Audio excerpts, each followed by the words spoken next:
helping them to set up the signals and understand how to interpret the signals. So things like saving a lead so that we can track movement. It's very important to make sure that we are aware that we're prospecting the right person at the right time. So knowing when they're moving around, that's very helpful for us.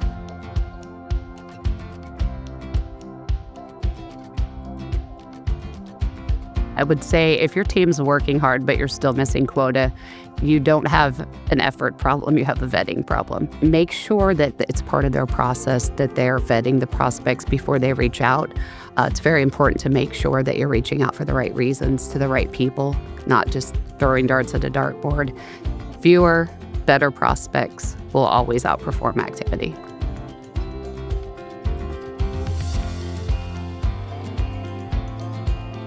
It really helps us to get very specific about who we're trying to reach out to. And there are multiple ways that we do that.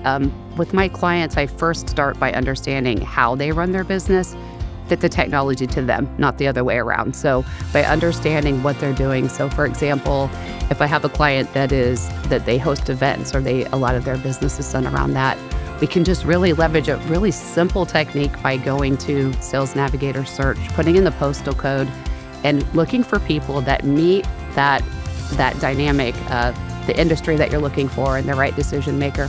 But find people that are within 50-mile radius. Going to be more likely to have people actually attend the event, so you're not spending a lot of time and effort just to have low attendance.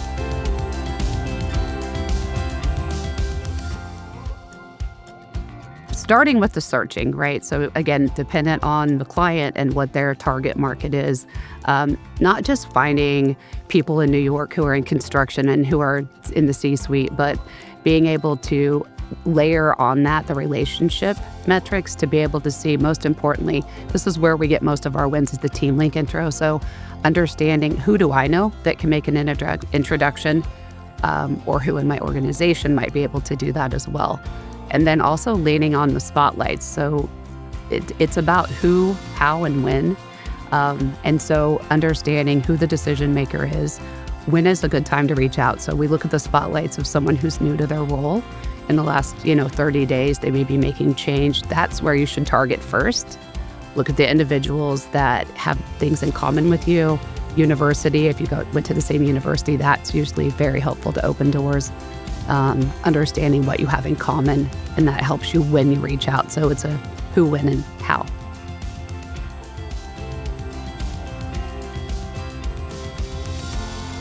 It helps us to accelerate deals by first really looking at if we know someone that can introduce us. So by doing that and getting that introduction, first of all, we're making sure it's the right decision maker, and it just warms up the conversation instead of going in cold. It decreases the time from that first meeting to moving forward. And I think it just opens up a more consultative conversation. So by reaching out to the right person, we're just getting to the right people early, and that shortens the deal cycle.